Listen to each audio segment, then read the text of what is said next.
सदन के अंदर एक या किसी भी समस्त उद्देश्य की पूर्ति के लिए जितने भी प्रासंगिक और आवश्यक और सहायक कार्यकलाप होते हैं उनका संपादन भी करता है।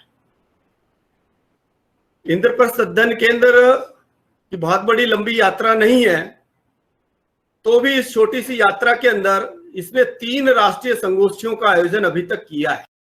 हमने एक ये भारत मंथन नाम से एक ये श्रृंखला वार्षिक चलती है हमारी, इस नाम से संयुक्त तत्वाधान में आयोजित हुई है।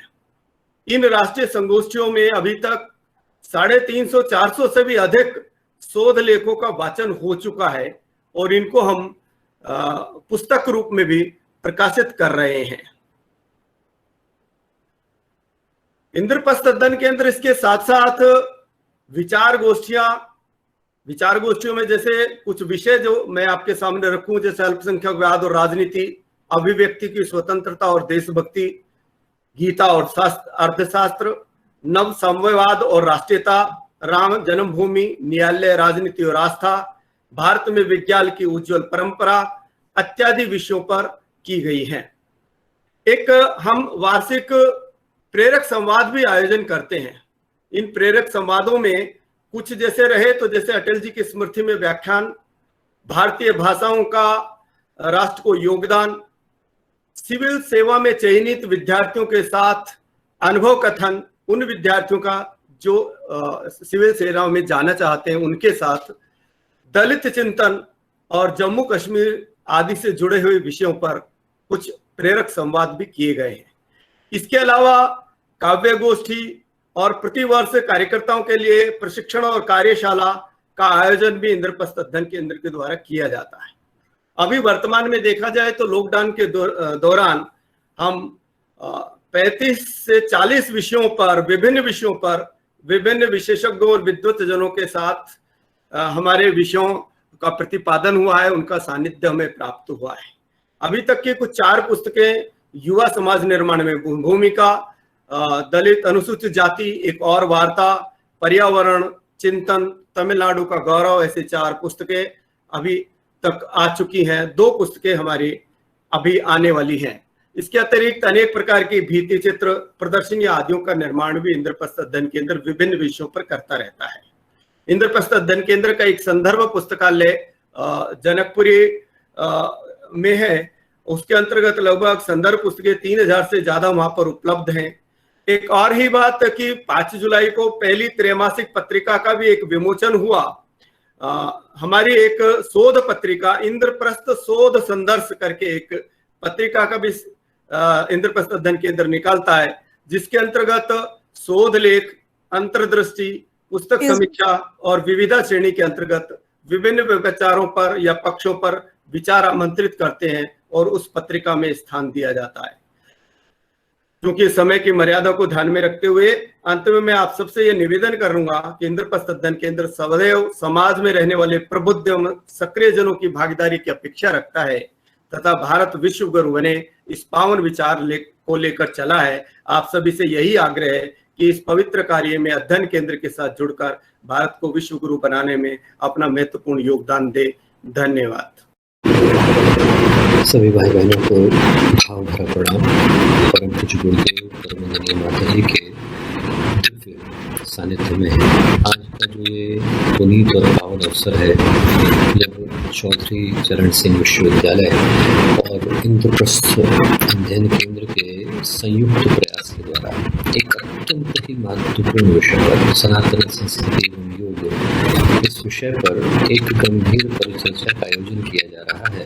तो इस शुभ अवसर पर इस कार्यक्रम के मुख्य अतिथि के रूप में यहाँ पर विराजमान माननीय प्रोफेसर तनिजा जी, कुलपति चौधरी चरण सिंह विश्वविद्यालय, साथ ही उपस्थित माननीय प्रोफेसर इंद्रेश कुमार जी, माननीय प्रोफेसर प्रवीण कुमार जी, माननीय श्री शर्मा जी, उपस्थित सभी गणमान्य अतिथिगण और प्यारे भाई और बहनों।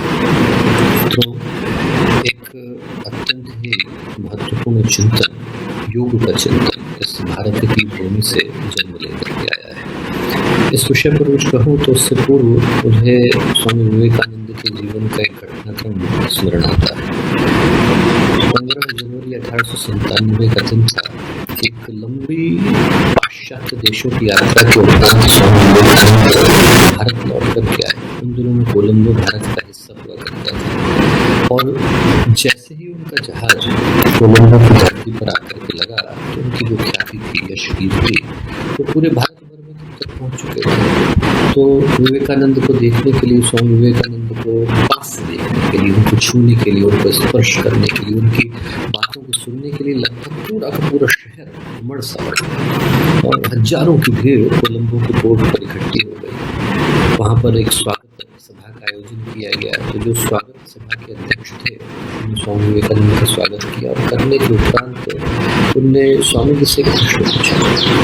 प्रश्न बड़ा ही प्यारा पूछा। उन्होंने प्रश्न ही पूछा, उन्होंने कहा कि स्वामी जी एक बात बताइए, आप इतने दिनों तक पाश्चात्य देशों में रहे और आपकी उपस्थिति का लाभ वहाँ के लोगों को मिला। योग, वेदांत, सांख्य, ये सब इन विषयों के विषय में वो लोग कहाँ जानते थे। आप गए होते तो शायद उनको कोई ज्ञान की धाराओं से परिचित भी न करा पाता। तो आपकी उपस्थिति का लाभ उनको मिला, आपको क्या लाभ मिला? इतने वर्षों तक आपको भारत की भूमि से दूर रहना पड़ा, आपको क्या लाभ मिला? और इस प्रश्न का उत्तर स्वामी विवेकानंद ने बड़ा ही प्यारा दिया। वो बोले कि मैं इतने दिनों तक भारत की भूमि से दूर रहा हूँ, तो उसका जो सबसे बड़ा लाभ मुझे मिला वो ये मिला कि भारत छोड़ने से पहले जिन बातों को मैं भावना के आवेश में आकर के सत्य मानता था, उनको अब मैं प्रमाण पूर्वक सत्य मानता हूँ। बोले जब तक मैंने भारत छोड़ा नहीं था, छोटा था, लोग कहते थे कि भारत देवभूमि है, ऋषि भूमि है, अवतार भूमि है, बोलता था, पर मेरा अपना भाव उसके पीछे नहीं। बोले इतने दिनों तक मैं भारत की भूमि से दूर रहा, तो इस बात को पूरे प्रमाण के साथ कह सकता हूँ कि पूरे विश्व में भी कोई एक ऐसा देश है जहाँ पर दया, क्षमा, शुचि, धृति, आध्यात्मिक उत्कर्ष, आध्यात्मिक अनुसंधान, इन सबका सर्वाधिक विकास हुआ है। और एक ऐसा देश है जहाँ पर ईश्वर को पाने का प्रयत्न कर रही प्रत्येक आत्मा को एक न एक बार जन्म लेने के लिए बाध्य होना पड़ता है और हुए बिना उसका कल्याण संभव नहीं। तो बोले भारत का देश है।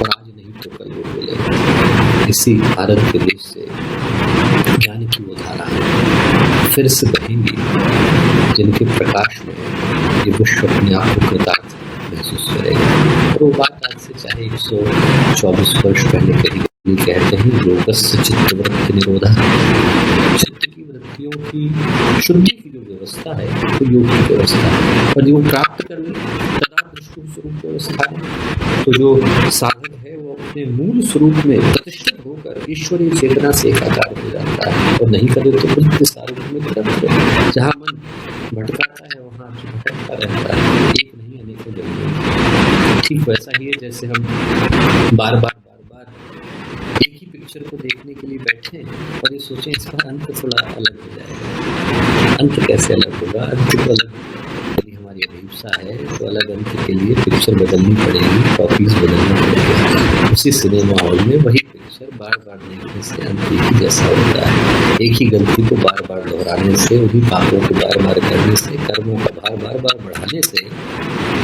मात्र जन्म मरण की व्यवस्था सुदृढ़ होती है। और योग चित्त की शुद्धि का विज्ञान है। वो विज्ञान है जिसके माध्यम से कर्मों में कुशलता आ जाती है। और भगवान कृष्ण कहते हैं बुद्ध युक्त जहाती है और वे सुकृत पुष्पते तस्मात् योगा युज्यस्व योग कर्म सुकौशल। कर्मों की कुशलता योग कहलाती है। वो कुशलता योग कहलाती है जिसको प्राप्त करने के बाद मनुष्य अपनी मानवीय संभावनाओं के अंतिम शिखर पर जाकर के विद्यमान हो जाता है। और वो करने के लिए हमारी ऊर्जा का अहर्निश रूप से वर्तमान क्षण में पहले जरूरी हो जाता है। कहानी आती है शुकदेव की कि शुकदेव जो है राजा जनक से जब मिलने के लिए गए तो उन्होंने अपने शिष्य को भेजा।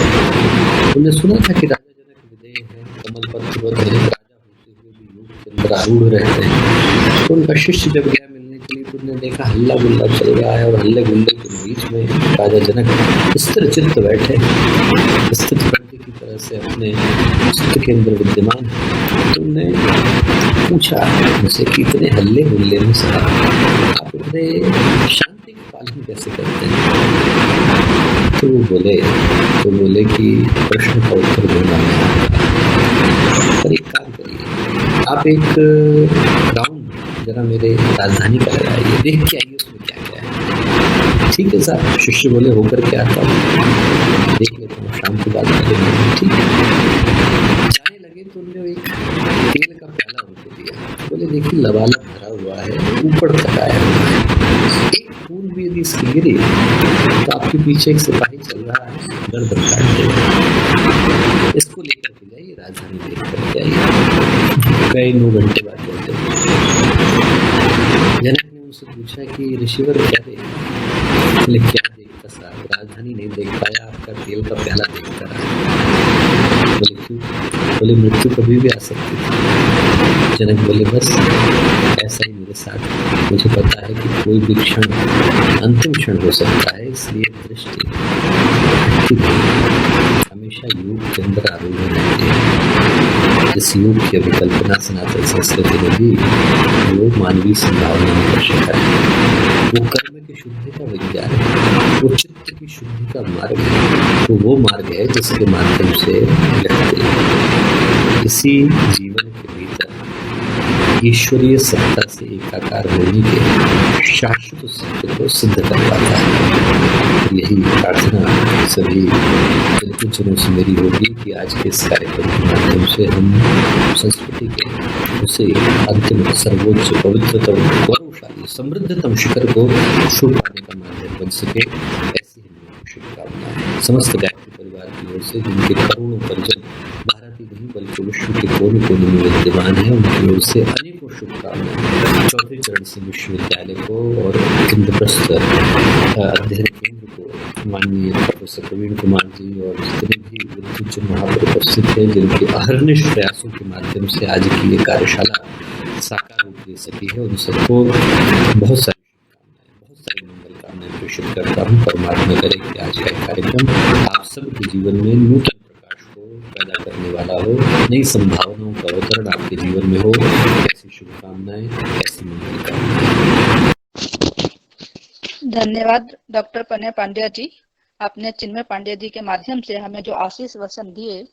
मैं चौधरी चरण सिंह विश्वविद्यालय परिवार एवं इंद्रप्रस्थ अध्ययन केंद्र परिवार की ओर से आपके स्वास्थ्य एवं चिरायु की प्रार्थना करती हूँ। अब मैं अपने कार्यक्रम के मुख्य अतिथि माननीय कुलपति लक्ष्मीबाई राष्ट्रीय शारीरिक शिक्षा संस्थान प्रोफेसर दिलीप कुमार दुरैया जी को उनके मार्गदर्शन के लिए आग्रह करती हूँ। प्रोफेसर दिलीप कुमार दुरैया जी। सब महान भावों को मेरा प्रणाम। मैं उम्मीद करता हूँ मेरी आवाज सब तक पहुंच रही होगी। सबसे पहले तो मैं चौधरी चरण सिंह विश्वविद्यालय और समस्त जिन्होंने इस संगोष्ठी का आयोजन किया है, इंद्रप्रस्थ संस्था, इन सबको मैं दिल से साधुवाद करता हूँ, प्रणाम करता हूँ कि उन्होंने मुझे यहाँ बुलाया और आप सबसे मिलने का मौका दिया और बातचीत करने का मौका दिया।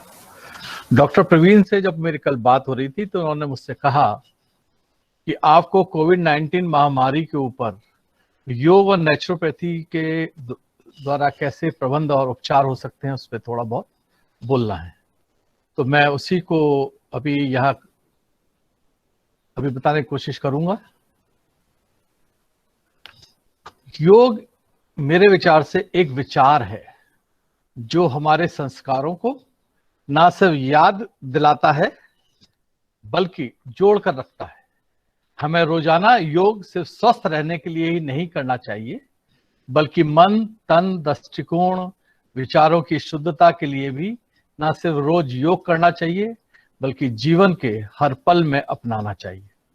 योग आत्मा से परमात्मा का मिलन ही नहीं कराता है बल्कि आप सबको स्वस्थ रखते हुए जीवन में सही राह पर चलने के लिए प्रेरित करता है और देश हित में समर्पण एवं त्याग की भावना को भी जागृत करता है। अब हम आते हैं कोरोना वायरस के ऊपर। ये जो त्रासदी पैंडेमिक जो फैला हुआ है, इस समय पूरा विश्व इससे ग्रसित है। कोरोना वायरस एक वायरस का एक बहुत बड़ा परिवार है जो कि आम सदी से लेकर अति गंभीर श्वसन रोगों तक का कारण बनता है। कोविड-19 वायरस एक नया वायरस है जो वायरस के लिए एक ही परिवार से जुड़ा है, जैसे कि गंभीर एक्यूट रेस्पिरेटरी सिंड्रोम और कुछ प्रकार के सामान्य जुकाम। कोरोना वायरस जेनेटिक है और जानवरों और लोगों के बीच में संचारित होता है। संक्रमण के सामान्य लक्षणों में श्वसन संबंधी लक्षण, बुखार और खांसी, सांस लेने में तकलीफ, सांस लेने में कठिनाई शामिल है, सूंघने में तकलीफ, टेस्ट का चला जाना। अधिक गंभीर मसलों में संक्रमण से निमोनिया, गंभीर तीव्र श्वसन सिंड्रोम, गुर्दे की विफलता और यहाँ तक की मृत्यु भी हो सकती है। ये लक्षण फ्लू या सामान्य सर्दी के समान है, जो कोविड-19 की तुलना में बहुत आम है। यही कारण है कि अगर किसी को कोविड-19 है तो उनकी पुष्टि के लिए प्रशिक्षण बहुत आवश्यक है, और प्रशिक्षण से हमें डरना नहीं चाहिए। ये हम अपने परिवार, अपने साथी, अपनी कम्युनिटी के जो सुरक्षित रखने के लिए टेस्ट कराना सबको बहुत जरूरी है। कोविड-19 के लिए एक अनुशंसित कोई विशिष्ट एंटीवायरल उपचार अभी तक नहीं आया है, और वर्तमान में ना ही कोई टीका उपलब्ध है। हालांकि लक्षणों में से कई का इलाज किया जा सकता है, और एक स्वास्थ्य सेवा प्रदाता से शीघ्र देखभाल प्राप्त करने से बीमारी का खतरा भी कम हो सकता है। योग एवं प्राकृतिक चिकित्सा जगत की वह प्रणाली है जिससे कोविड-19 के लिए संभावित चिकित्सा के मूल्यांकन हेतु आयोजित की जा रही है। योग चूड़ामणि उपनिषद में कहा गया है कि इनके समकक्ष ना कोई शिक्षा नहीं है, ना ये था, ना ये है और ना ही होगा। ये दुनिया में सबसे शीर्ष सिद्धांत है। अनन्या सदस्यो विधा, अनन्या सदस्यो जपः, अनन्या सदस्यो ज्ञानः न भूतम न भविष्यति। केंद्रीय स्वास्थ्य मंत्रालय ने कहा कि 60 वर्ष से अधिक आयु के व्यक्ति भारत में 60% कोविड-19 की मौत के कारण है। स्वामीनाथन अय्यर जी, जो बहुत बड़े अर्थशास्त्री हुए हैं भारत के अनुसार भारत को कोविड-19 का प्रभावी ढंग से मुकाबला करने के लिए समूह प्रतिरक्षा हासिल करने की आवश्यकता है। कोविड-19 के समय में एक तनाव भी एक बहुत चुनौती बन के उभरा है, जो खासतौर से आजकल के हमारे बुजुर्गों में या बच्चों में देखने को मिल रहा है, और खासतौर से जो यंग जनरेशन है, जो यूनिवर्सिटीज में पढ़ रही है, कि उनके जो लोग के एग्जाम नहीं हुए हैं वो एग्जाम कैसे देंगे, उनके भविष्य क्या होगा, ये सारी जो चुनौतियां हैं। और बुजुर्गों के लिए, क्योंकि हम लोग सब घरों में रह गए हैं, घर के बाहर नहीं निकल सकते हैं। बहुत सी सोसाइटीज जहां मल्टीप्लेक्स है, वहां सोसाइटी में भी लोगों को रोका जा रहा है कि आप नहीं आइए, बहुत हो रहा है। उस समय जो ये स्ट्रेस हो रहा है, जो कि प्रमुख रूप से बढ़ते हुए वायरस, भय, पूर्ण एकांत तथा तथाकथित सामाजिक दूरी, मृत्यु और संक्रमण देरी समाचार भी इसके कारण हैं। कई विदेश में फंसे हुए अपने रिश्तेदारों के बारे में चिंतित महसूस करते हैं, जहां इसका असर और भी बुरा हुआ है। तनाव और चिंता को योग और ध्यान द्वारा नियंत्रित किया जा सकता है। योग, ध्यान और प्राकृतिक चिकित्सा उपचार भारत के लोगों के लिए प्रतिरक्षा शक्ति को बढ़ा सकता है। अगर हम देखें तो प्रतिरोधक क्षमता बढ़ाने वाला जो उसको दूर करने के लिए कुछ हम आपको उसकी सलाह देंगे कि जैसे ताजा जूस, आंवले का रस, अदरक, ताजे नींबू का रस, हल्दी पाउडर 1/4 चम्मच, पीने का पानी 200 मिलीग्राम, सभी सामग्रियों को सादे या गर्म पानी मिला के पिएं तो उसका बहुत फायदा मिलता है। वयस्कों के लिए 250 मिलीग्राम दिन में 2 बार, और बच्चों के लिए 100 मिलीग्राम दिन में 2 बार देना है, अगर आप कर सकते हैं। प्रतिरोधक क्षमता बढ़ाने वाले गर्म पेय जैसे सामग्री और उसकी प्रक्रिया है: छिला हुआ अदरक 10 ग्राम, काली मिर्च पाउडर 1/4 चम्मच, मुलैठी 5 ग्राम, हल्दी पाउडर 1/4 चम्मच, पानी 250 मिलीग्राम। इनका भी अगर उबालें और उसमें से कच्ची गंध ना आए तो इसका सेवन किया जा सकता है। अब आता है कि प्रतिरोधक क्षमता बढ़ाने वाला जो खुराक है वो वयस्क 50 मिलीग्राम दिन में 2 बार, और बच्चे 20 मिलीग्राम दे सकते हैं। आंवला विटामिन सी जो प्रतिरोधक क्षमता को बढ़ाता है, नींबू विटामिन सी प्रतिरोधक क्षमता को बढ़ाता है, अदरक जिंजरॉल जो है जो सूजन रोधी है, हल्दी पाउडर है, करक्यूमिन है ये सूजन रोधी है, काली मिर्च है, पेपेरिन है सूजन रोधी है, मुलेठी ये ग्लाइसराइजिक एसिड है जो श्वसन क्रिया कोशिकाओं पर प्रभाव डालता है और वायरल और संक्रमणों को रोकता है। इसके अलावा विटामिन ए और कैरोटीन की जैविक उपलब्धता को बढ़ाने के लिए आहार में हरी पत्तेदार सब्जियों का सेवन भी बढ़ाया जा सकता है। अब आते हैं हम योग पे। योग के लिए कुछ मेरे जो योग के फैकल्टी हैं उनसे मैंने जब बात की, उन्होंने बताया कि ब्रजासन, पद्मासन, सूर्य नमस्कार, नाड़ी शोधन क्रिया, भस्त्रिका प्राणायाम, भ्रामरी प्राणायाम, तीव्र एवं गहरी श्वसन क्रियाएं, ये सभी प्रतिरोधक क्षमता को बढ़ाने के लिए बहुत ही सहायक है। विपासना और पूरक का संयोजक रेचक तकनीक जिसमें ध्यान और प्राणायाम, जल नीति, ये भी इसमें सहायक है। गुनगुने खारे पानी के साथ नाक गुहा को साफ करने से अति संवेदनशीलता कम हो जाती है और श्वसन लक्षण भी कम हो जाते हैं। ऑस्मोटिक दबाव बनने के कारण हाइपरटोनिक सॉल्यूशन और म्यूकस को ये कम करता है। श्लेष उपकला झिल्ली के माध्यम से जल परिवहन को बढ़ाया जा सकता है जिससे म्यूकोसिलरी निकासी को कम करने में सुधार होता है। अब जो श्वसन क्रियाएं हैं, व्यायाम जो श्वसन की मांसपेशियों को मजबूत करने के लिए दिया जाता है, श्वास और प्रश्वास की क्रिया को बनाने रखने और बढ़ाए रखने के लिए डायफ्राम तथा सहायक कॉस्टल एपिकल मांसपेशी उसमें मदद करती है। इसके 3 महत्वपूर्ण अभ्यास हैं। एक है डायाफ्रामेटिक श्वसन क्रिया, एक है ग्लोसोफेरेंजियल श्वसन क्रिया और एक पर्स लिप श्वसन क्रिया। डायाफ्रामेटिक जो है इसमें सामान्य रूप से इसमें सांस ली जाती है जो वेंटिलेशन की दक्षता में सुधार करने के लिए रोगी को देना जरूरी है। सांस लेने के काम को कम करना और गैस विनिमय और ऑक्सीजन में सुधार करना, यह व्यायाम डायफ्राम की मांसपेशियों को भी मदद करने में मजबूत करने में मदद करता है। ग्लासोफेरेंजियल श्वास जो है, श्वास क्रिया के पश्चात मुंह को बंद हो जाता है, हवा को पीछे की तरफ धकेला जाता है, इससे फेरिक्स में फंसा देते हैं। ग्लोटिक्स खुलने पर हवा फेफड़ों में समाहित हो जाती है और श्वसन की गहराई और महत्वपूर्ण क्षमता को इससे बढ़ाया जा सकता है। पर स्लिप श्वसन ये क्रिया मरीज को बहुत अच्छे तरीके से समझाई जाती है और रोगी को उपयुक्त स्थिति में रखा जाता है। धीरे धीरे गहरी सांस लेने से हेतु निर्देशित किया जाता है, फिर रोगी धीरे धीरे सांस को होठों से बाहर निकलता है।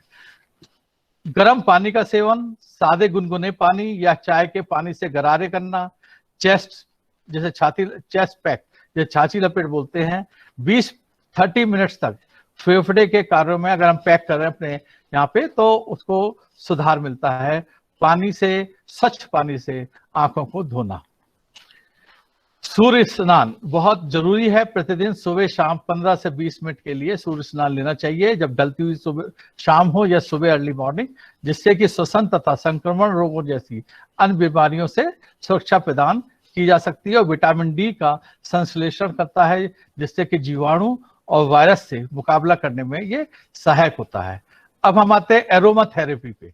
एरोमा थेरेपी के अंदर जैसे नीलगिरी तेल है, मालिश के लिए 20 ml ले लीजिए, तिल के तेल में 10 बूंदा डालें, सूंघने के लिए उसको 1-2 बूंदा रुमाल में डालें और लगातार सूंघें तो उसको आपको फायदा मिलता है।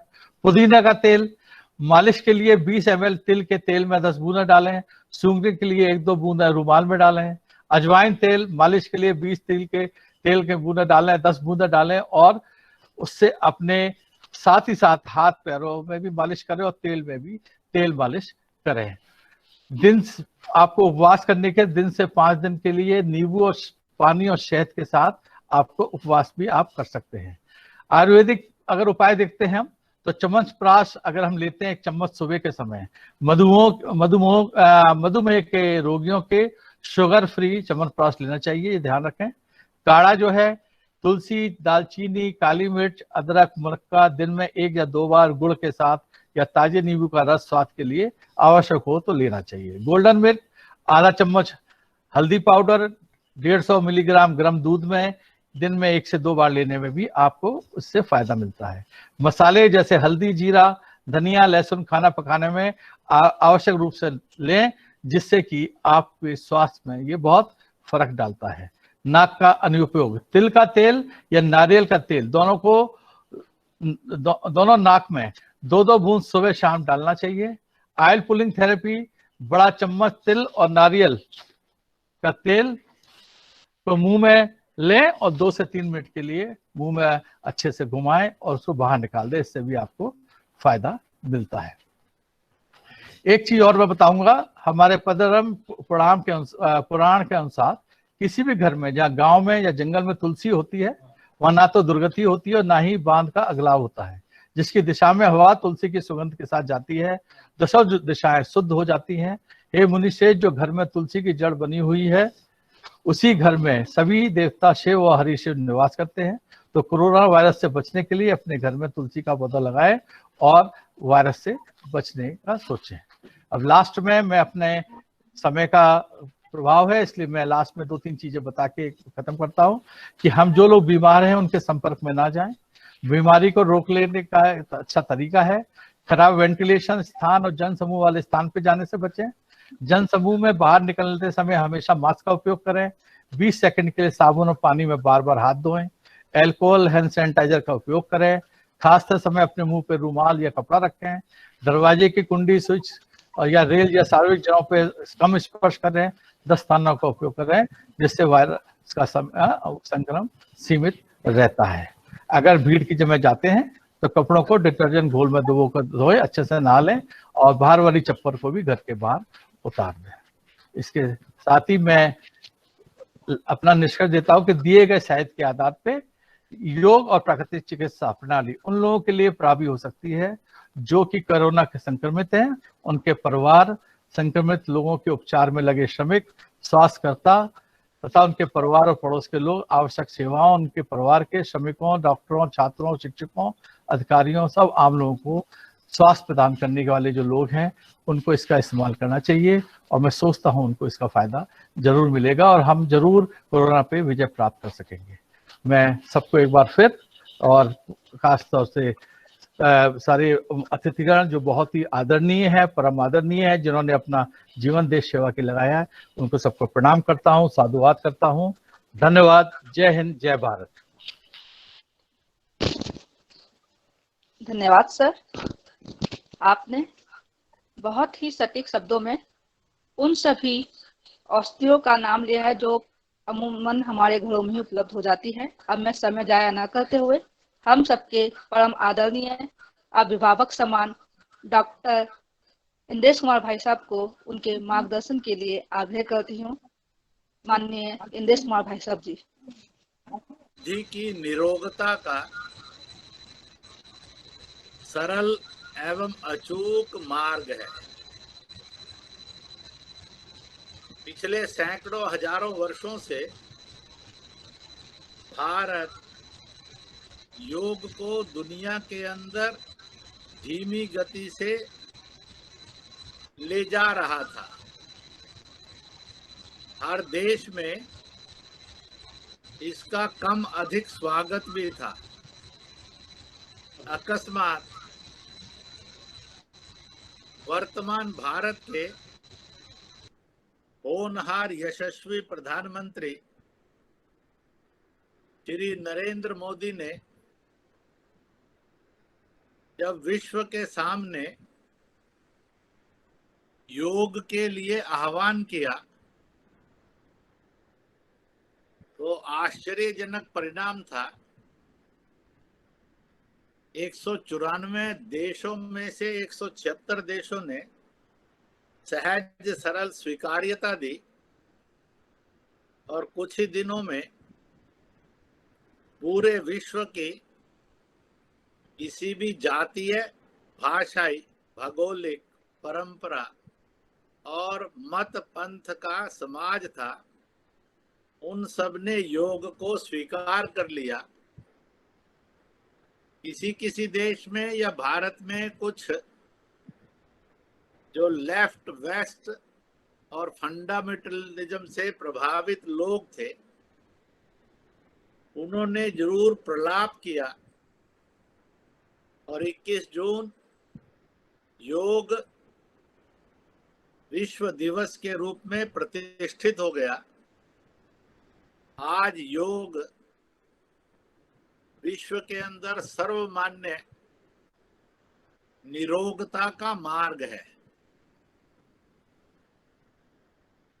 मैं वर्तमान युग को ये कहा करता हूं, जो चीजें भारत में और विश्व में बड़ी असंभव लग रही थी, वो सब अब संभव होने लगी है। इसलिए इस युग का नामकरण किया जा सकता है अंग्रेजी में, इम्पॉसिबिलिटीज आर चेंजिंग इनटू पॉसिबिलिटीज। एक किस्म से भारत और विश्व में नए युग का सूत्रपात हुआ है, जिसमें योग भी एक इम्पॉसिबिलिटी से पॉसिबिलिटी में विश्व में दिखाई देता है, दृश्यमान है। योग के जितने भी रूप हैं और उसको देने वाले हैं, स्वाभाविक रूप से मानव जाति को योग सहज सरल रूप में, नानाविध रूप में पतंजलि से गया। इसलिए योग को पतंजलि की भी संज्ञा दी जाती है।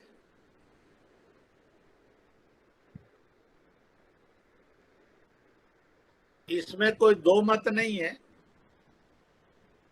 यह ऐसी चिकित्सा है जो एक साथ शरीर, मन और बुद्धि तीनों का उपचार करती है। केवल शारीरिक शिक्षा नहीं है, शारीरिक उपचार पद्धति नहीं है। केवल मानसिक या बौद्धिक उपचार पद्धति नहीं है। यह मानव को समग्रता में डील करती है। योग की एक और विशेषता है, योग जातिवाद से मुक्त है, मत पंथ से मुक्त है, भाषावाद से मुक्त है, भूगोल वाद से मुक्त है, परंपरावाद से मुक्त है और लिंग भेद से भी मुक्त है। जितने भी समाज के अंदर भेद के रूप में डिफरेंसेस दिखाई देते हैं, अनेकताएं दिखाई देती हैं, योग उन सब से मुक्त है। जैसे सूर्य और चंद्रमा या ग्रह और नक्षत्र, यह मानव मात्र के लिए नहीं, प्राणी मात्र के लिए, प्राणी मात्र के लिए नहीं, जड़ चेतन के लिए स्वीकार्य हैं, सबके हैं और सब इनके लिए हैं। इसी प्रकार से योग यह प्रत्येक मानव के लिए है और प्रत्येक मानव योग में होगा तो वह बुद्धि से निर्मल होगा, मन से सरल और श्रेष्ठ होगा, शरीर से पूर्णतया हरिष्ट पुष्ट, स्वस्थ और निरोग होगा। मैं इसलिए कह रहा हूं कि मेरे सामने एक पुस्तक आई थी, योग और इस्लाम। भारत के 15 के लगभग मुस्लिम विद्वानों ने उस पुस्तक का संकलन किया था। अब तो नागपुर विश्वविद्यालय के पूर्व कुलपति मिस्टर पठान मजहब से इस्लाम मतावलंबी हैं, परंतु अपने रक्त प्रवाह से, पूर्वजों से, देश से अपने आप को उनको भारतीय, हिंदू, इंडियन कहने में कोई संकोच नहीं है। उन्होंने भी एक बड़ी पुस्तक योग पर लिखी है। इन दोनों पुस्तकों में जो नमाज की पद्धति है उसका योग रूप कैसा है,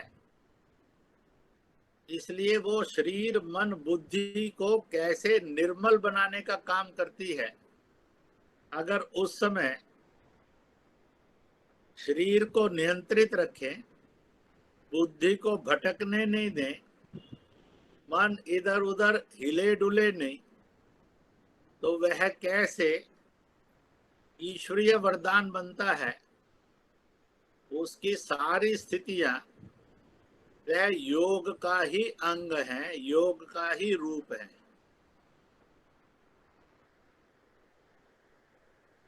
मुझे ये दोनों पुस्तकों में से जाने का अवसर मिला है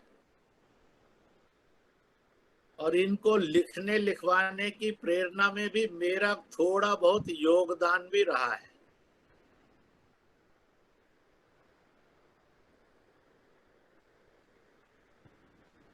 इसी प्रकार से हम जब पूरे विश्व पर ध्यान डालेंगे, भारतीय भाषाओं में जिसे तुलसी कहा जाता है, वह कन्नड़ हो, तमिल हो, तेलुगु हो, संस्कृत हो, हिंदी हो, डोगरी हो, बिहारी हो, बंगला हो, गुजराती, मराठी हो, और तुलसी को ईश्वरीय स्वर्ग का पौधे के रूप में जाना जाता है और पूजा जाता है। इसी को अरबी, फारसी, तुर्की आदि में मजहबे इस्लाम में रिहान कहा जाता है। रिहान यानी जन्नती झाड़।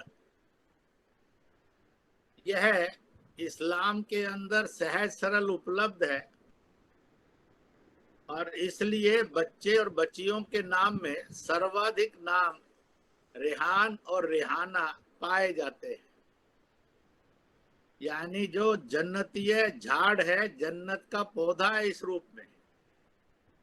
इसके लिए शब्द भी लिखा हुआ है, वाक्य भी है, जिसके घर में ये जन्नती झाड़ होगा, जो सुबह सायंकाल इसके दीदार करेगा, उसको कई बीमारियों से और कई प्रकार की प्रेत आत्माओं से मुक्त रहेगा, सुरक्षित रहेगा। इसी प्रकार से इसको हम इंग्लिश, लैटिन, फ्रेंच आदि आदि भाषाएं कहते हैं, यूरोप की भाषाएं जिससे मूल रूप से प्रभावित हैं। उन भाषाओं में इसी तुलसी को विसल कहा जाता है, परंतु जिनको भी ज्ञान है और विज्ञान का ज्ञान है, थोड़ा सा ईश्वरीय ज्ञान भी है, वह कभी इसको विसल नहीं बोलते हैं, वो इसको हमेशा स्वीट विसल बोलते हैं। क्रिसमस जो फुल ऑफ हेवन वैल्यूज होगा, उसके अंदर तुलसी का पौधा अनिवार्य है, वो मिलेगा। इसलिए तुलसी अपनी औषधीय गुणों से, अपने आध्यात्मिक गुणों से, अपने आभा मंडल से यह निरोगता का एक बड़ा मार्ग है और इसलिए रोगों के विरुद्ध शरीर मन बुद्धि की इम्यूनिटी स्ट्रेंथ बढ़ाने में इसकी बड़ी प्रखर भूमिका है। आज लोग कोविड-19 के विरुद्ध कहते हैं कि मेडिसिन नहीं निकली है। जितना ये सत्य है उतना ही ये वाक्य असत्य भी है। वर्तमान की आधुनिक मेडिकल साइंस जिसको एलोपैथी कहते हैं, वो इसकी दवाई नहीं निकाल सके। कोविड-19 का जन्म चीन देश के वुहान शहर की लैब में हुआ, इसलिए जो इसको नेचर का वायरस कहते हैं वो सत्य से दूर है, क्योंकि यह मैन मेड वायरस है, चीन की लैब में तैयार हुआ। जिन वैज्ञानिकों ने और चिकित्सकों ने इसको तैयार किया वो सब चीनी थे, इसलिए ये हाफ डेड और हाफ लिव्ड वायरस है। दुनिया की मेडिकल साइंस ने इसको नेचर में ढूंढकर दवाई खोजने की कोशिश की, इसलिए 11.5 महीने बीतने पर भी वो दवाई इसलिए नहीं खोज पाए क्योंकि यह वायरस फ्रॉम नेचर नहीं है, यह man made in the form of virus, a biological weapon against the human and humanity है। और इसमें से चीन का एक दानवी चेहरा स्पष्ट नजर आता है। इसलिए मैंने इंटरनेशनल 2 मेडिकल साइंसेस के 20 देशों के अधिक देशों के चिकित्सकों में स्पिरिचुअली और सोशली बोलते हुए कहा था पूछ सकेंगे, परंतु भारत ने अपनी परंपरागत जो औषधीय व्यवस्था थी, जैसे आयुर्वेद, उसके अंदर आज टैबलेट, कैप्सूल और काढ़ा उपस्थित है। यूनानी, होम्योपैथी, योग, प्राकृतिक चिकित्सा, और बीच में कुछ वर्ष पूर्व all variety of virus, particularly some virus के विरुद्ध जो HCQ बनी थी, इसके माध्यम से भारत ने कोविड-19 के विरुद्ध 80% रिकवरी रेट स्थापित कर लिया है। डेथ रेट 1.6 से डाउन ले जा रहा है। मुझे लगता है भारत की परंपरागत औषधीय व्यवस्था और उपचार व्यवस्था में जो भी यूनानी, आयुर्वेदिक, होम्योपैथी, योग और प्राकृतिक चिकित्सा में उपलब्ध हैं, उन सब के अंदर 3 प्रकार के गुण हैं। एक, वह आदमी की शरीर, मन, बुद्धि की प्रतिरोधक क्षमता को इंक्रीज करते हैं against any virus, either a man made और फ्रॉम ए नेचर। दूसरी बात, अगर वो बायोलॉजिकल वेपन या वायरस अटैक कर भी बैठे तो वह उसको ट्रीट भी करते हैं। तीसरी बात, अगर उससे कुछ कमजोरियां, कुछ उसके कारण नुकसान हो जाए शरीर, मन, बुद्धि का, तो वह उसको रिपेयर भी करती हैं। जबकि दुनिया की आज की आधुनिक उपचार पद्धति एलोपैथी तीनों क्षमताएं नहीं रखता है एक साथ, परंतु योग में, प्राकृतिक चिकित्सा में, होम्योपैथी, आयुर्वेद और यूनानी में, जिसके अलग अलग प्रकार से अनेक रूपों में मिलता है, उसमें ये तीनों क्षमताएं विद्यमान थी, विद्यमान हैं और विद्यमान रहेंगी। इसलिए भारत ने एक चमत्कार दिखाया है कोविड-19 बायोलॉजिकल वेपन के विरुद्ध। जबकि व्हाइट रेस कंट्रीज, ब्रिटेन है, अमेरिका है, कनाडा है, इटली है, ब्राजील है, स्पेन है, फ्रांस है, जर्मनी है, जापान है, ईरान आदि आदि है, जो सबसे विकसित, समृद्ध, शिक्षित और शक्तिशाली सभ्यताएं थी और परंपराएं थी, वो कोविड-19 को रजिस्ट नहीं कर पाई, बल्कि उन्होंने इन व्हाइट रेस कंट्रीज में सिविलाइजेशन में हाहाकार मचाकर रख दिया। भारत विश्व में जनसंख्या का सर्वाधिक घनत्व वाला देश है। चीन भी घनत्व वाला देश था, परंतु उसने चीन की सीमा दीवार से निकलकर जो दुनिया के ऊपर अवैध कब्जे किए हैं, इसलिए उसके पास लैंड आज बहुत अधिक हो गई है। और चीन अब एक देश नहीं, कई देशों पर कब्जा किया हुआ चीन दिखाई देता है। दुनिया को लगता था भारत अपनी गरीबी, बेरोजगारी, भुखमरी में, अनपढ़ता में हाहाकार मचेगा, परंतु भारत के भारतीय जीवन मूल्यों को देखिए जो संस्कृति की पहचान बनते हैं।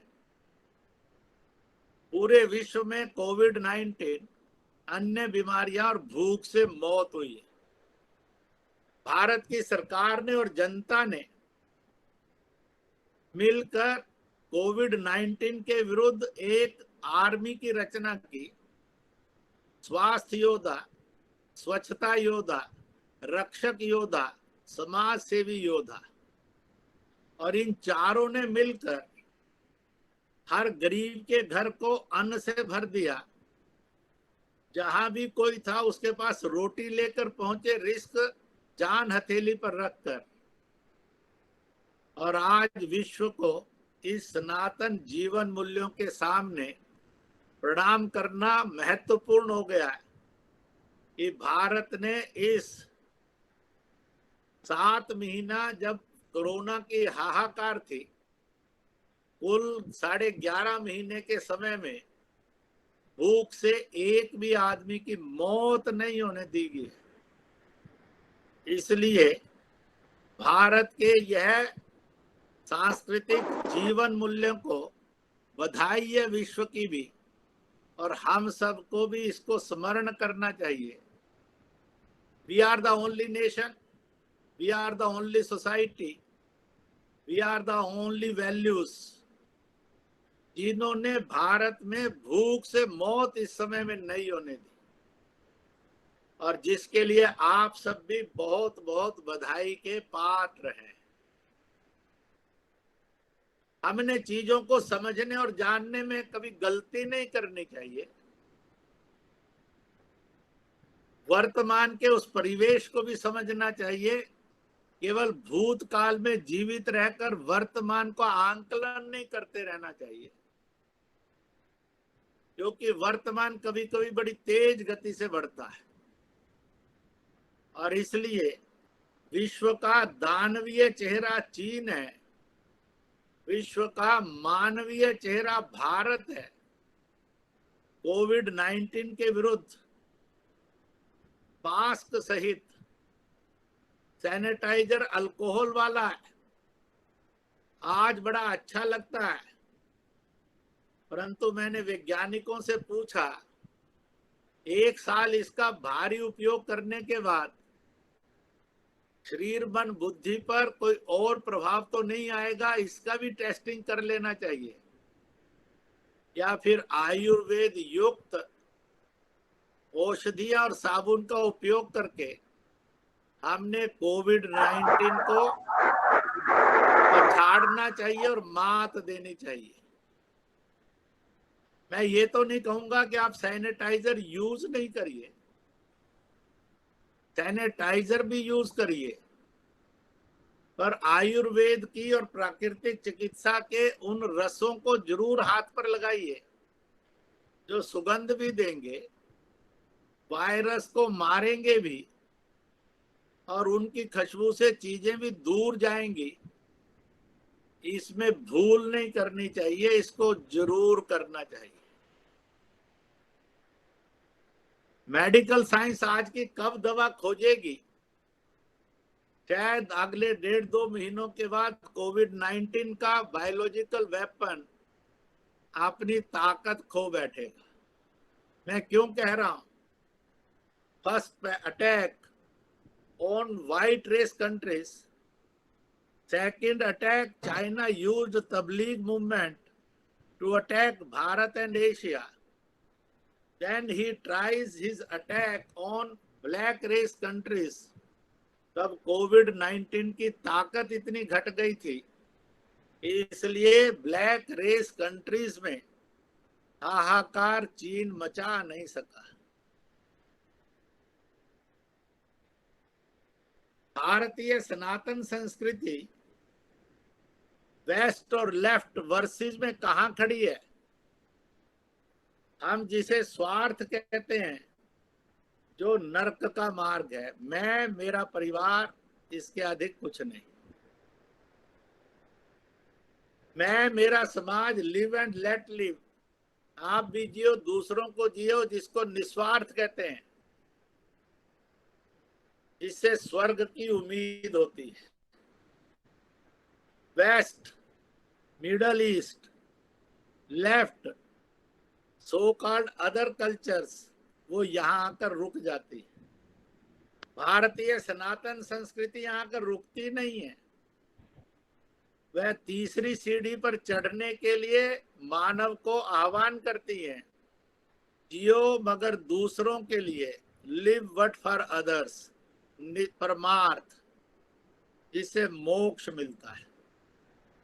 कोविड-19 के समय में केवल भारत एकमात्र देश रहा है जिसने 150 से अधिक देशों को यह सारी औषधियां, कपड़े का मास्क, सैनिटाइजर आदि आदि सप्लाई किए। सब जानते हैं कि हर देश के अंदर जब कोई औषधि निकली, कोई यंत्र निकला, उसने उसका व्यापार किया और शोषण किया। भारत ने आपद धर्म मानकर मानव और मानवता पर संकट, इसलिए विश्व की मदद की है। भारत ऐसे समय में जब स्वयं जूझ रहा था, तो भी उसने इस श्रेष्ठतम जीवन मूल्य वसुधैव कुटुंबकम, वर्ल्ड इज वन फैमिली को प्रस्तुत किया है। इसलिए परमार्थ मेरे और आपकी जिंदगी का वो डीएनए है जो दुनिया में किसी और सोसाइटी के पास ना था, ना है, ना हो सकेगा। प्रार्थना तो मैं करूंगा कि उन सब के पास भी परमार्थ का मार्ग आए, वह स्वार्थ से निस्वार्थ दो ही सीढ़ियों पर अटक कर ना रह जाएं, वह मानव की श्रेष्ठतम सीढ़ी परमार्थ पर भी चढ़े। इसलिए सनातन संस्कृति ने मानव के विकास को कहा, मेरी आवश्यकता है, मेरा परिवार, ये तुम्हारी पहली सीढ़ी है। इसी में अटक भटक जाओगे तो पिछड़ जाओगे, विकास नहीं मिलेगा, मानवीय जीवन मूल्य नहीं लहराएंगे, आनंद की अनुभूति नहीं होगी। उससे आगे बढ़ो, मैं और मेरा समाज जाति आधारित होगा, पंथ आधारित होगा, भाषा आधारित होगा, व्यवसाय आधारित होगा, भूगोल आधारित होगा, ऐसे कई रूप हैं। इस ओर बढ़ो तो स्वार्थ से आगे निस्वार्थ की यात्रा शुरू होगी। फिर मैं और मेरा देश, हम देश को भूमि नहीं मानते हैं, मातृभूमि मानते हैं। Nation first, nation last. इसके लिए जिएंगे तो भी स्वर्ग मिलेगा, इसके लिए मरेंगे तो भी उत्तम स्वर्ग मिलेगा। इसलिए चीन की और पाकिस्तान की हरकतों पर भारत के सेनापति ने, जनरल ने कहा था, हे दुनिया के देशों, हम भारतीयों को माँ और मातृभूमि के लिए जीने और मरने में बहुत आनंद आता है। इसलिए हम एक एक सीमा नहीं, हम दोनों तीनों सीमाओं पर भी एक साथ युद्ध कर सकते हैं। जीतेंगे तो खुशियां मनाएंगे, आनंद मिलेगा, परमानंद मिलेगा। मृत्यु को प्राप्त होंगे तो स्वर्ग मिलेगा, जीवन धन्य हो जाएगा। इसलिए जिस दिन भारत जागकर खड़ा होगा वह एक एक नारी का भी संरक्षण करेगा और मातृभूमि के इंच इंच का भी संरक्षण का इतिहास रचेगा। आज पाकिस्तान और चीन के विरुद्ध भारतीय नौजवान इसका एक अग्रिम दूत बनकर सामने खड़ा है। Nobody is the world which can resist China. Bharat is resisting. इसलिए वह समुद्र पर होगा या हिमालय में होगा, सीमाओं पर होगा। इसलिए विश्व को लगा भारत के साथ खड़े हो जाओ। आज अमेरिका है, रूस है, जापान है, इजराइल है, आदि आदि भारत के साथ इसलिए है कि भारत के सशक्त कंध पर उनको भी अपनी बंदूकें रखकर फायर करने के लिए रास्ता मिल गया है। इस भारत को समझने में कंजूस नहीं होना चाहिए, कमजोर नहीं होना चाहिए, खुले मन मस्तिष्क से इसका अध्ययन करना चाहिए। फिर इसलिए ये राष्ट्रीयता से ओतप्रोत उसका निस्वार्थ की सीढ़ी पर पहुंच जाना है। और उसके बाद वर्ल्ड इज वन फैमिली। इसलिए विश्व ये अर्थ नहीं है, ये मदर अर्थ है। और इसलिए इसको मदर अर्थ मानकर यह मानव मात्र और जीव मात्र की मां है, ईश्वर पिता है। और इसलिए वसुधैव कुटुंबकम, हम सब एक वसुधा, मदर अर्थ के पुत्र पुत्रियां, इसलिए हम सब एक परिवार हैं। जब इस परमार्थ पर पहुंचेंगे तो वर्ल्ड कैन बी अचीव्ड कॉन्फ्लिक्टलेस। वह बन सकता है, कभी वो बना भी था, आज नहीं है, कहीं लिखा नहीं है, फिर से नहीं हो सकता। कभी भारत सनातन ऐसा था जिसमें चोरी नहीं थी, इसलिए लोग घरों पर ताला नहीं लगाते थे। इतना भी गरीब अमीर होगा, उसके घर अतिथि आया तो भूखा नहीं जाता था, कोई भूखे पेट सोता नहीं था। छत विहीन कोई नहीं था, छत सबके पास थी, कर्जा मुक्त था। आज नहीं है, ये भी एक सत्य है। कहां लिखा है कि कल नहीं हो सकता। कभी लाहौर हमारा था, कहां लिखा है फिर नहीं हो सकता। इन दिनों में एक अनुष्ठान हुआ काशी में, उनके जो भी स्थायी संकल्प था उसमें प्रतिदिन का एक संकल्प होता था, कैलाश मानसरोवर चीन के कब्जे से मुक्त हो, तक्षशिला, शारदा पीठ, हिंगलाज, ननकाना साहब फिर से अपना हो। सीमाएं होंगी, देश होंगे, पर सेनाएं नहीं होंगी। इसलिए हम सब पड़ोसी देश मिलकर एक सांस्कृतिक धरोहर के, एक पूर्वजों की संतति के प्रवाह हैं। भाषाएं भिन्न है, मत पंथ भिन्न है, भूगोल भिन्न है। इसलिए सीमाएं होंगी, देश होंगे, परंतु हिंसा नहीं होगी, आवागमन पर्यटन खुला होगा। जैसे चीन आज टूटने की तरफ है, ऐसे पाकिस्तान भी टूटने की तरफ है। 47 में भारत विभाजन की कोख से जन्मा पाकिस्तान 71 में टूट गया, मजहब जोड़कर नहीं रख सका। आज का पाकिस्तान नहीं है, जबरदस्ती है। उसमें पख्तूनिस्तान, बलूचिस्तान है, सिंध है, मुहाजिरिस्तान है, पंजाबिस्तान है, गिलगित बाल्टिस्तान है, पीओजेके है, जो भारत चाहता है। भारत ने 2019 में कह दिया था व्हेन वी टॉक ऑफ जेके, तो उसमें पीओके, गिलगित बाल्टिस्तान, एक्साई चीन आता है। पूरी दुनिया ने इसको सुना है। यह एक संकल्प है जिसको जीना है। इसको सांस्कृतिक जीवन मूल्य इन पॉलिटिक्स कहते हैं।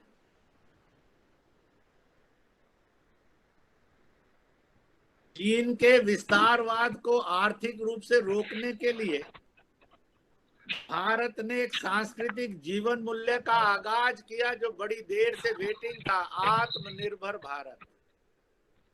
अपना बनाएंगे, अपना बेचेंगे, अपना खरीदेंगे, अपने का उपयोग करेंगे, अपने की गुणवत्ता बढ़ाएंगे, अपने के गुण गाएंगे। Vocal for local. ये केवल भारत के आत्मनिर्भर होने का मार्ग नहीं है, दुनिया में सबके आत्मनिर्भर होने का मार्ग है। मैंने 21 वर्ष पूर्व जब तिब्बत की स्वायत्तता और स्वतंत्रता के आंदोलन को सहयोग देना शुरू किया भारत और विश्व के स्तर पर, अकस्मात एक बार धर्मशाला में मेरे मुख से निकला था, अनेक वर्षों के बाद पर मेरी और आपकी जिंदगी में वो दिन आएगा जब चीन जैसी आसुरी शक्ति से बचने के लिए दुनिया को एकजुट होकर चीन की आर्थिक रूप में कमर तोड़नी होगी, रीढ़ तोड़नी होगी। तभी विश्व की मानव और मानवता इस आसुरी शक्ति से रक्षक हो सकेगी, अन्यथा इस आसुरी शक्ति का विश्व के मानव और मानव जाति को गुलाम ना बनना पड़ जाए। इसलिए ये एक सांस्कृतिक जीवन मूल्य है सुरक्षा का। ये एक प्रकृति का जीवन मूल्य है। The countries which are made by nature not by man, उनको जो भी टकराएगा प्रकृति उनको रिवर्स करेगी। भारत मैन मेड कंट्री नहीं है, country made by nature heavenly made country है। इसलिए किसी व्यक्ति ने इसका नहीं किया। कभी कभी मैं और आप भटक जाते होंगे, इस भरत से इस भरत से इस भरत से भारत का नाम पड़ा। यह बहुत बड़ा असत्य भी है, अपराध भी है, तथ्य से परे। प्रश्न खड़ा होता है, जिस भरत से भारत पड़ा उसके माता पिता दादा दादी किस देश में पैदा हुए थे? इसलिए दुनिया में जितने भी भरत हैं वो भारत से भरत हैं, भरत से भारत नहीं है। भारत का बहुत सरल अर्थ है, भा यानी ज्ञान, विज्ञान और चरित्र, जो प्राणी मात्र के विकास के लिए, सहज सरल जीवन के लिए ज्ञान के मार्ग से, विज्ञान के मार्ग से और चरित्र आचरण के मार्ग से नए नए सिद्धांतों की खोज करता है, नियमावली बनाता है, जो मानव ही नहीं प्राणी मात्र के लिए हितकर है। इस ज्ञान, विज्ञान और चरित्र की सतत साधना में जो भूमि और उसके लोग लीन रहते हैं उसको भारत और भारतीय कहा गया है। ये किसी भरत से भारत नहीं है, सब भरत भारत से भरत है। और इसलिए आज आपने एक सुंदर विषय रखा और मैंने सनातन सांस्कृतिक जीवन मूल्य जो भारत को अपनाने होंगे। एक बात ध्यान में रखिए, मैं समापन की ओर बढ़ रहा हूं तेज गति से, बहुत समय नहीं लूंगा, 2-4 मिनट। जब we think about Bharat, India, Aryavrat, Hindustan, Hind, कोई पुराना नाम है, कोई बहुत नया नाम है, कोई बिल्कुल प्राचीन है। One nation, one people, one constitution, one nationality, one national song, one slogan, one national flag. It respects and secured every variety of citizens. यह किसी के भी मजहब में, जाति में दखल नहीं देता है, बल्कि भारत की सनातन परंपरा का स्वभाव है। वह सबको सम्मान भी देती है, सबकी सुरक्षा भी करती है और सबका पोषण भी करती है। क्योंकि इसका कहना है, अपने पर चलो, दूसरों का सम्मान करो। No need of violence, no need of conversion. When you go with a conversion and violence, तब मानवता सिसकती है और मानव का कत्ल होता है, हिंसा होती है। इसलिए पूरे विश्व के अंदर भारत एक ऐसा देश है इसमें ईसाइयत के 223 फिरके, इस्लाम के 72 फिरके, बौद्ध मत, जैन मत, सिख मत, अन्य तरह तरह के छोटे बड़े मतांतरण, प्राकृतिक मत, और इसी के साथ जूडिज्म है। दुनिया का वो कोई एक भी देश नहीं है जिसमें विश्व के प्रमुख मतों, धर्मों, मजहबों के और उनके उपमजहबों के सब लोग समान अधिकार से, समान सम्मान से रह सकते हो। भारत, भारतीय और भारतीयता, Hindustan, Hind, Hindu, Hindutva, India, Indian, Indianness, Arya, आर्यत्व और आर्यन, यही गारंटी है विश्व के अंदर जो आज भारत में सबको रख रही है। Can you name any other country जिसमें 223 ईसाई फिरके रहते हो, 72 इस्लाम के फिरके रहते हो, सनातन के, बौद्ध के, जैन के, सिख के, इन मतों के, जूडिज्म के अलग अलग फिरके रहते हो? अगर 10 में से 10 नंबर लेने हैं तो लिखना पड़ेगा भारत। फेल होना है तो दुनिया के किसी भी देश का नाम लिख सकते हैं। इस भारत को इंटॉलरेंट कहना, कम्युनल कहना, सांप्रदायिक कहना, संकुचित कहना, कट्टरपंथी कहना, उस आदमी को श्रद्धांजलि इसलिए नहीं दे सकते क्योंकि वो जिंदा है। और इस सत्य को मैंने पिछले 15-20 वर्षों में विश्व के 20 से अधिक मुस्लिम देश और भारत के 20-25 लाख मुसलमानों से डायलॉग में डाला है, उनके मन मस्तिष्क। ईसाइयों के 13 से अधिक देश और भारत के हजारों हजार ईसाइयों से डायलॉग में डाला है। बौद्ध मत के 25 से अधिक देश, लाखों बौद्धों से डायलॉग में। उन्होंने तो मुझे 2016 में वर्ल्ड पीस लीडर अवार्ड किया था 2016, तब थाईलैंड भी उन्होंने बुलाया था। इसलिए सनातन संस्कृति को योग्य ढंग से समझकर, वे ऑफ वर्शिप में नहीं, वे ऑफ लाइफ में, वे ऑफ वैल्यूज में ढालकर सबके पास ले जाएं, भारत बनेगा और विश्व को रास्ता दिखाएगा। आपके द्वारा आयोजित इस कार्यक्रम में उपस्थित भाइयों और बहनों, मैं आप सबका अभिनंदन भी करता हूं, बधाई भी देता हूं। आपने एक सुंदर विषय रखा और मुझे पूरा विश्वास है यह सारे मार्ग भारत से होकर गए हैं, भारत से होकर ही आगे जाएंगे। जब भारत से कोई मार्ग विश्व में विस्तार करेगा, वही विश्व के मंगल का, कल्याण का, संघर्ष मुक्ति का, हिंसा से मुक्ति का मार्ग होगा। जय तु भारत, जय तु विश्व, जय तु मानव समाज, प्राणी मात्र। बहुत बहुत बधाई है, बहुत बहुत शुभकामनाएं हैं और आयोजकों को बहुत बहुत बधाई। स्थिति को योग्य ढंग से समझकर, वे ऑफ वर्शिप में नहीं, वे ऑफ लाइफ में, वे ऑफ वैल्यूज में ढालकर सबके पास ले जाएं, भारत बनेगा और विश्व को रास्ता दिखाएगा। आपके द्वारा आयोजित इस कार्यक्रम में उपस्थित भाइयों और बहनों, मैं आप सबका अभिनंदन भी करता हूं, बधाई भी देता हूं। आपने एक सुंदर विषय रखा और मुझे पूरा विश्वास है यह सारे मार्ग भारत से होकर गए हैं, भारत से होकर ही आगे जाएंगे। जब भारत से कोई मार्ग विश्व में विस्तार करेगा, वही विश्व के मंगल का, कल्याण का, संघर्ष मुक्ति का, हिंसा से मुक्ति का मार्ग होगा। जय तु भारत, जय तु विश्व, जय तु मानव समाज, प्राणी मात्र।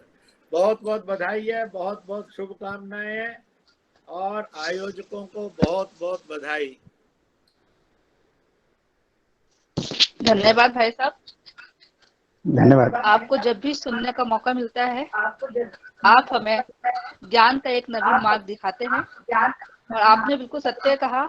आज वर्तमान विश्व में सनातन संस्कृति और सनातन संस्कृति के मूल्यों की जितनी आवश्यकता न केवल भारत को है बल्कि पूरे विश्व को, अगर आज कोविड-19 के इस महामारी में बचना है तो सनातनी भारतीय मूल्यों को अपनाना ही पड़ेगा। और योग को, जैसे कि आपने बिना व्यय का उपचार, यानी ऐसा एक उपचार जिसमें बिना कोई पैसा खर्च के आप अपने को स्वस्थ रख सकते हैं। साथ ही साथ यह एक सर्वमान्य मार्ग है जिसको विश्व ने माना है कि अगर आपको अपना केवल शरीर ही नहीं, तन, मन और मस्तिष्क स्वस्थ रखना है तो योग को अपनाना पड़ेगा। आपके इन विचारों के लिए बहुत बहुत धन्यवाद। अब मैं चौधरी चरण सिंह विश्वविद्यालय मेरठ के माननीय कुलपति महोदय प्रोफेसर नरेंद्र कुमार तनेजा जी को उनके अध्यक्ष उद्बोधन के लिए आग्रह करती हूँ। प्रोफेसर नरेंद्र कुमार तनेजा जी।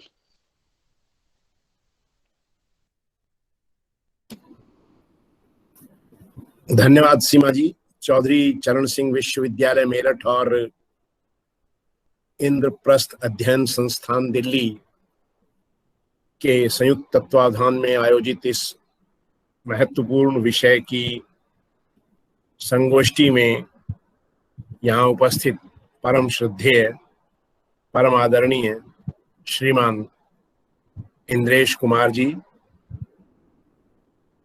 जिनके कार्यों से मैं भी सौभाग्य से लगभग 50 वर्षों से जुड़ा हूं। आज के कार्यक्रम के दूसरे प्रमुख वक्ता डॉक्टर दिलीप कुमार दुरोहा जी, यहाँ अनुपस्थिति में जिनका उद्बोधन हमने सुना, ऐसे आदरणीय प्रोफेसर प्रणव पांड्या जी, विश्वविद्यालय के अधिष्ठाता कृषि संकाय प्रोफेसर शैलेंद्र गौरव, शिक्षा संकाय के प्रोफेसर विजय जायसवाल, डॉक्टर प्रवीण कुमार, डॉक्टर सीमा सिंह जी और विश्वविद्यालय की प्रति कुलपति प्रोफेसर वाई विमला जी। वास्तव में आदरणीय इंद्रेश जी के सर्वग्राही और लगभग भारतीय संस्कृति के बारे में सब कुछ जितना विशद ढंग से उन्होंने प्रस्तुत किया है, उसके पश्चात मेरे लिए कहने को कोई रह नहीं जाता। और यहाँ एक बात और आज के उनके उद्बोधन से सिद्ध होती है कि वास्तव में वो भारतीयता को जी रहे हैं, भारतीयता को जी ही नहीं रहे, भारतीयता की साधना कर रहे हैं, भारतीयता के बहुत बड़े पुजारी हैं। उनके अनुभव के वक्तव्य के पश्चात इसमें कुछ कहने को रह नहीं जाता। तथापि मेरा चूंकि दायित्व है, इसलिए मैं मात्र इतना निवेदन कर अपनी बात समाप्त करूंगा कि भारत की संस्कृति योग आधारित संस्कृति है और योग के जो 8 अंग हैं उन पर यदि हम विचार करते हैं, यम, नियम, आसन, प्राणायाम, प्रत्याहार, धारणा, ध्यान, समाधि, ये केवल कोविड-19 के परिप्रेक्ष्य में ही हमारे लिए और विश्व मानवता के लिए योग आवश्यक नहीं है, अपितु विश्व मानवता के लिए जीवन को सुखमय और जीवन को सार्थक बनाने का मार्ग भारतीय संस्कृति का अनुपम अनुष्ठान योग प्रस्तुत करता है। इसके एक एक उसमें जो 8 अंग हैं, एक एक अंग की व्याख्या यहाँ करना कठिन है, परंतु मैं यहाँ पर मात्र इतना कहूंगा कि पाश्चात्य सभ्यता और पाश्चात्य विज्ञान भी ये मानता है कि मनुष्य के सुख का साधन उसके अवचेतन मस्तिष्क में जो विचार हैं उन विचारों की धनात्मकता है।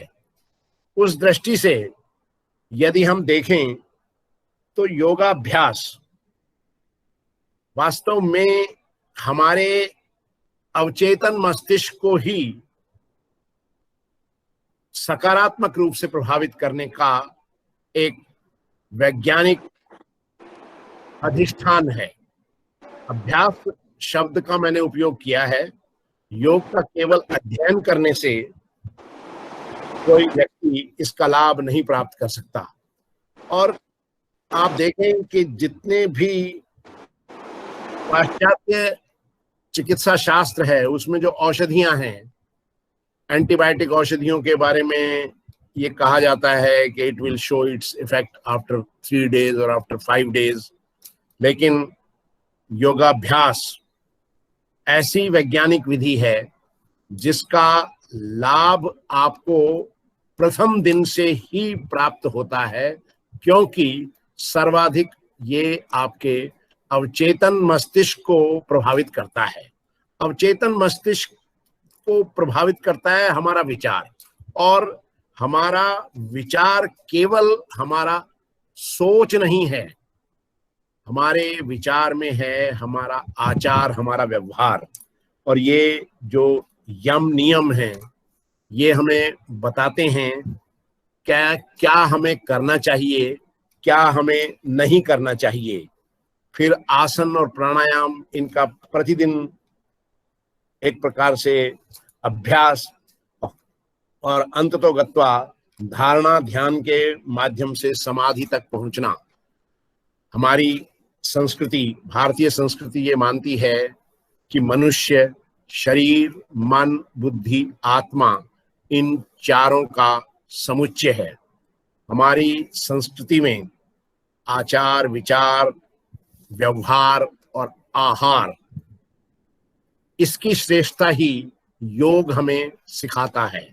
और जब हम अपने इन चारों में, आचार, विचार, व्यवहार में श्रेष्ठता प्राप्त करते हैं तो निश्चित रूप से हम अपने सुख के साथ साथ संपूर्ण मानवता के सुख का साधन बनते हैं। ये सब कुछ बहुत सुंदरता से अपने अनुभव के आधार पर आदरणीय इंद्रेश जी ने, जो आज के मुख्य वक्ता थे, हम सबको बताया। मैंने केवल दूसरे शब्दों में, वो भी मैं नहीं कह सकता कहाँ तक मैंने दूसरे शब्दों का उपयोग किया है, उस बात को आप तक पुनरावृत्ति के रूप में ही सही प्रस्तुत किया है। आप लोगों ने मेरी बात को भी ध्यान से सुना, इसके लिए आपका बहुत बहुत धन्यवाद। और अंत में मैं ये कहूँगा कि भारतीय संस्कृति में अपने केवल दृढ़ विश्वास ही नहीं, बल्कि भारतीय संस्कृति के अनुसार अपने जीवन यापन करते हुए हम सब लोग पूरे विश्व में व्याप्त समस्याओं और बुराइयों को समाप्त करने का मार्ग प्रशस्त करेंगे, ऐसा मेरा विश्वास है। बहुत बहुत धन्यवाद। धन्यवाद सर। आपके मार्गदर्शन के ही द्वारा हम ऐसे कार्यक्रम का आयोजन कर पाते हैं। और आपने बहुत ही सहज शब्दों में कहा कि योग केवल अपने शरीर को, मस्तिष्क को ही स्वस्थ रखने का माध्यम नहीं है, बल्कि यह अपने सुख के साथ साथ मानवता के सुख को प्राप्त करने का भी एक माध्यम है। अब मैं कार्यक्रम की श्रृंखला को आगे बढ़ाते हुए डॉक्टर राजेंद्र कुमार पांडे जी को धन्यवाद प्रस्तावना के लिए आग्रह करती हूँ। डॉक्टर राजेंद्र प्रसाद जी। धन्यवाद सीमा जी। चौधरी चरण सिंह विश्वविद्यालय मेरठ और इंद्रप्रस्थ अध्ययन केंद्र दिल्ली के संयुक्त तत्वावधान में आयोजित इस 2 दिवसीय वेब संगोष्ठी के प्रथम कार्य दिवस में शामिल सभी भगिनियों और बंधुओं का मैं हार्दिक धन्यवाद ज्ञापित करता हूं।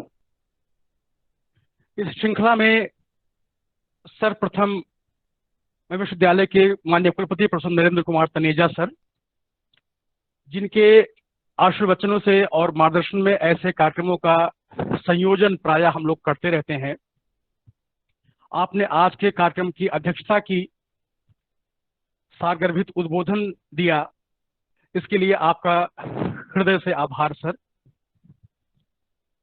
आज के कार्यक्रम के मुख्य वक्ता के नाते हम सबके परम आदरणीय माननीय इंद्रेश कुमार भाई साहब के विषय में आपने भी बताया था कि किस प्रकार से भाई साहब को हमेशा सुनना एक नया अनुभव होता है।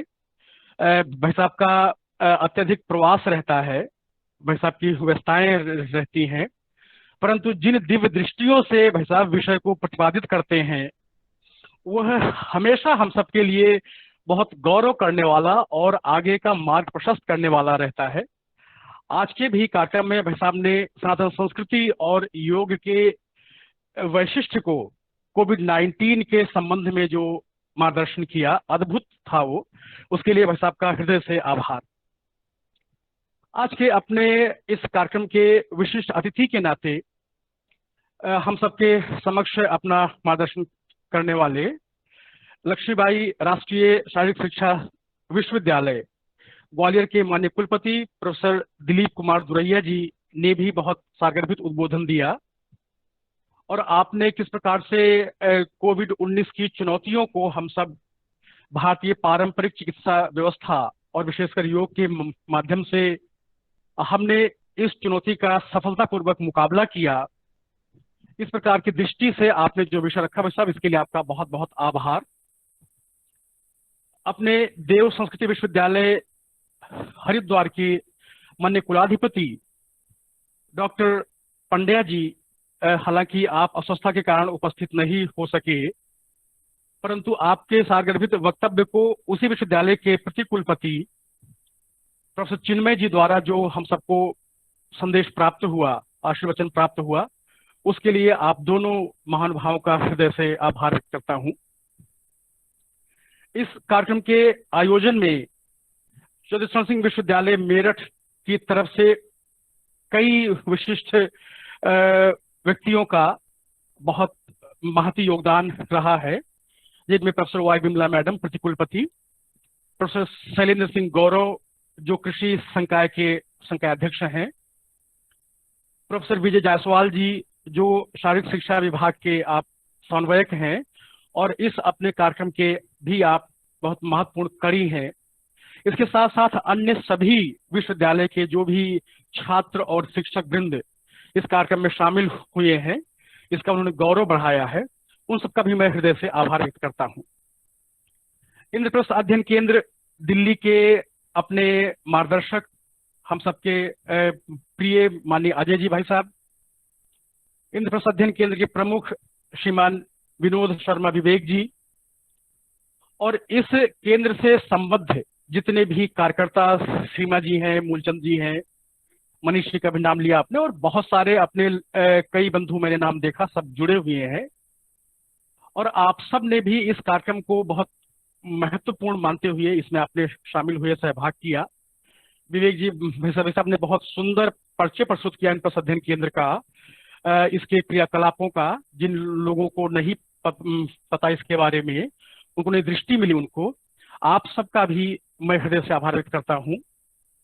प्रेरणा शोध संस्थान नोएडा के सूत्रधार हम सबके चिरपरिचित माननीय कृपाशंकर जी भाई साहब, आपके माध्यम से प्रेरणा संस्थान के कई भगिनी और बंधु इस कार्यक्रम में जुड़े।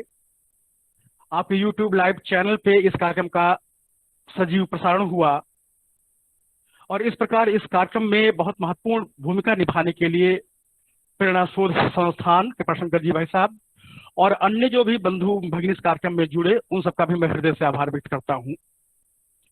इसके साथ ही कई ऐसे भी साथी होंगे विश्वविद्यालय के जिनका नाम मैं नहीं ले पा रहा हूं क्योंकि उनको मैं उनका नाम मैं पढ़ नहीं पाया मैं, और इंद्रप्रस्थ अध्ययन केंद्र के भी कुछ बंधु होंगे जिनके नाम मैं नहीं पढ़ पाया, उन सबका भी मैं हृदय से आभार व्यक्त करता हूँ।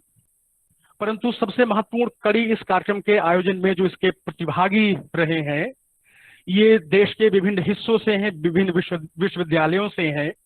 आप सबने बहुत लंबी चौड़ी प्रक्रिया का पालन करते हुए अपना पंजीकरण कराया और आज शामिल हुए, आपने कार्यक्रम की शोभा बढ़ाई। आप सबका भी मैं हृदय से आभार व्यक्त करता हूँ। इस कार्यक्रम के आयोजन में जिन भी बंधुओं का, भगिनियों का तकनीकी सहयोग रहा है और जिन्होंने इसके विभिन्न प्रकार के आयोजनों में पूर्व कल्पना में और क्रियान्वयन में अपना अमूल्य योगदान दिया है, उन सबका भी मैं हृदय से आभार व्यक्त करता हूँ। धन्यवाद सीमा जी। धन्यवाद सर।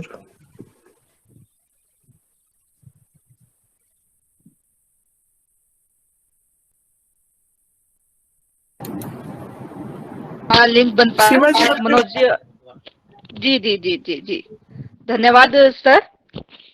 तकनीकी टीम में मैं मनोज जी का और मनीष जी का धन्यवाद करती हूँ। कार्यक्रम हमारा संपन्नता की ओर है, लेकिन उससे पहले कुछ छोटी छोटी सूचनाएं आप सभी के समक्ष रखना चाहूंगी। कल इस राष्ट्रीय वेब गोष्ठी का द्वितीय दिवस है, जिसका विषय रहेगा राष्ट्रीय शिक्षा नीति, और इसमें हमें जो सानिध्य प्राप्त होगा माननीय श्री अतुल कोठारी जी, जो राष्ट्रीय सचिव हैं शिक्षा संस्कृति न्यास दिल्ली के। इसके साथ ही हमें चौधरी चरण सिंह विश्वविद्यालय मेरठ माननीय कुलपति नरेंद्र कुमार तेनेरा जी का भी सानिध्य प्राप्त होगा। इसके साथ हमारे साथ जो जुड़ेंगे वो होंगे प्रोफेसर श्री प्रकाश मणि त्रिपाठी जी, जो माननीय कुलपति हैं इंदिरा गांधी राष्ट्रीय जनजाति विश्वविद्यालय, केंद्रीय विश्वविद्यालय है जो अमरकंटक के। और इसके साथ ही हमारे मध्य उपस्थित रहेंगे प्रोफेसर राजवीर सोलंकी जी, जो माननीय कुलपति हैं चौधरी रणवीर सिंह विश्वविद्यालय जिंद हरियाणा के। इसके साथ ही कुछ और महत्वपूर्ण सूचनाएं, क्योंकि गूगल मीट के माध्यम से कुछ सीमित संख्या में ही हमारे जो रजिस्टर जिन्होंने किया है वो जुड़ पाते हैं, और जो रजिस्टर नहीं हो पाते हैं वो कृपया फेसबुक लाइव के माध्यम से इस कार्यक्रम के साथ जुड़ सकते हैं। कल कार्यक्रम समाप्त होने के बाद एक फीडबैक फॉर्म व्हाट्सएप ग्रुप और टेलीग्राम ग्रुप पे जो है वो डाल दिया जाएगा, और इस फीडबैक फॉर्म के आधार पर ही आप सभी को प्रमाण पत्र जो है, ई प्रमाण पत्र जो है वो दिया जाएगा। इस कार्यक्रम में दृष्टा करती थोड़ी कि कुछ लोगों का जो है धन्यवाद छूट गया है, जिसमें हमारे राजेंद्र सर है, प्रवीण कुमार जी जो आयोजक है, आयोजन सचिव हैं इसके साथ साथ मूलचंद जी, मोनिका मैम, जिनका समय समय पे हमें इस कार्यक्रम से संबंधित जो है वो सुझाव मिलते हैं, उनका भी मैं हृदय से धन्यवाद करती हूँ। अब मैं इस कार्यक्रम के समापन के लिए डॉक्टर विकास शर्मा जी को कल्याण मंत्र के लिए आमंत्रित करती हूँ। जी।